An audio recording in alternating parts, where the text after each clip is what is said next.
Mi casero cambió las cerraduras mientras yo estaba en el trabajo y tiró mis pertenencias al césped. Dejó de reírse cuando llegó el director de zonificación de la ciudad para inspeccionar sus departamentos ilegales en el sótano. Mi filipina estaba colgada en el poste del buzón, como si alguien hubiera intentado colgarla por cortesía, pero se rindió. Acababa de terminar un turno nocturno de 12 horas en la sala de emergencias. Me quedé parada en la acera de mi propio departamento rentado y miré mi vida tirada en el césped. Mi llave no giraba en la cerradura. Fue entonces cuando lo entendí. Gary Talbot había cambiado mis cerraduras mientras yo estaba en el trabajo y tiró todas mis cosas al pasto como si fueran basura. Pensó que se estaba ahorrando el costo de un desalojo legal. No tenía idea de que acababa de provocar exactamente lo que lo iba a hundir. Yo había vivido en el 118 de Larkspur durante 2 años. Gary era el dueño del edificio. Él vivía a 20 minutos de distancia y usaba polos de golf incluso cuando llovía. Debajo de mí, en lo que solía ser un solo sótano, Gary había metido 4 unidades de alquiler ilegales, paredes delgadas, una sola conexión de lavandería compartida. En los papeles, ese sótano no existía. Harold vivía ahí abajo. 71 le pagaba a Gary en efectivo cada mes porque Gary decía que los cheques complicaban las cosas. Una noche escuché que su detector de humo hacía un pitido, luego un zumbido a través del respiradero del piso. Bajé corriendo en calcetas y encontré a Harold en el piso de su cocina, con la cara gris, sosteniéndose el pecho. Había un cable pelado, marcas de quemaduras en la pared. Había recibido una descarga eléctrica. Llamé a Gary y le conté todo. Es solo una placa suelta, cariño, me dijo. No es el fin del mundo. De todos modos, presenté una queja ante la ciudad. Caso número 22, Airway 220.847. Guardé el correo de confirmación y seguí adelante. Gary empezó a dejar notas debajo de mi puerta. Notas vagas sobre el cumplimiento del contrato, sobre visitantes que nunca tuve. Luego le dijo a Harold, suavemente, como un favor, que Harold no debía mencionar lo de la descarga eléctrica a nadie. La gente del seguro podría complicar las cosas. Harold confiaba en él. Harold no entendía que lo estaban manipulando. Me encontré a Gary en la entrada y le pregunté si ya habían arreglado el cableado. Sonrió y me dijo, está exento por antigüedad. Luego, casi amistoso, tu contrato se renueva en otoño. No me gustaría que nada complicara eso. Entré y escribí cada palabra mientras aún lo tenía fresco. 2 semanas después, otra inquilina del sótano, Débora, tuvo una chispa en su enchufe y se botó el interruptor. Ella nunca enfrentó a Gary por eso. De todos modos, él la desalojó por una mascota que nunca tuvo. Ni siquiera dijo que era por el enchufe, me dijo ella, mientras veía cómo se llevaban su colchón a un camión. Él sabe que yo sé, simplemente no tiene que decirlo. Al final de la semana, ella ya se había ido. Nadie que quedó en ese sótano estuvo dispuesto a decir una palabra después de eso. Así que cuando llegué a casa y encontré mis cosas en el césped, no solo estaba enojada, casi sentí alivio, porque esta vez Gary no se había quedado callado. Finalmente había hecho algo que nadie podía atribuirle a alguien demasiado asustado para defenderse. Llamé a la policía desde la banqueta, con las manos temblando. El oficial Bianchi caminó por el césped, miró el nuevo cerrojo brillante de latón, sin rayones, y negó con la cabeza. Un arrendador no puede hacer esto, dijo.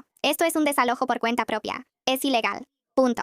El que está en problemas aquí es él, no tú. Luego me dijo algo que Gary nunca vio venir. Cualquier desalojo ilegal por cambio de cerraduras reportado en esta ciudad automáticamente desencadena una inspección obligatoria en un plazo de 48 horas, sin excepciones, sin discreción. Esto está integrado en el sistema desde que 2 inquilinos murieron en una adaptación ilegal de un sótano como vivienda al otro lado de la ciudad, encerrados por un arrendador durante una disputa de renta, sin una segunda salida. Gary pensó que un desalojo informal y barato era más inteligente que un desalojo legal. Él no tenía idea de que acababa de provocar su propia inspección. 41 horas después, una camioneta blanca de la ciudad se estacionó afuera del 118 Larkspur. La directora Priya Anand bajó del vehículo, no una inspectora junior. La mujer que personalmente impulsó esa ordenanza después de estar ella misma entre los escombros de ese incendio. Gary llegó 9 minutos después, todavía riéndose. Esto es una broma, dijo. Algún inquilino se molesta por una lámpara y tengo a una directora aquí abajo. La directora Anand no se rió. Certificado de ocupación, dijo ella, mostrando su placa extendida en la palma de la mano. Esta dirección está registrada como una residencia unifamiliar. No figuran unidades en el sótano. Vamos a echar un vistazo. La sonrisa de Gary duró exactamente un segundo más. Luego empezó a caminar hacia las escaleras del sótano, esas que solo tienen una entrada y una salida. La historia completa está en el canal que aparece abajo.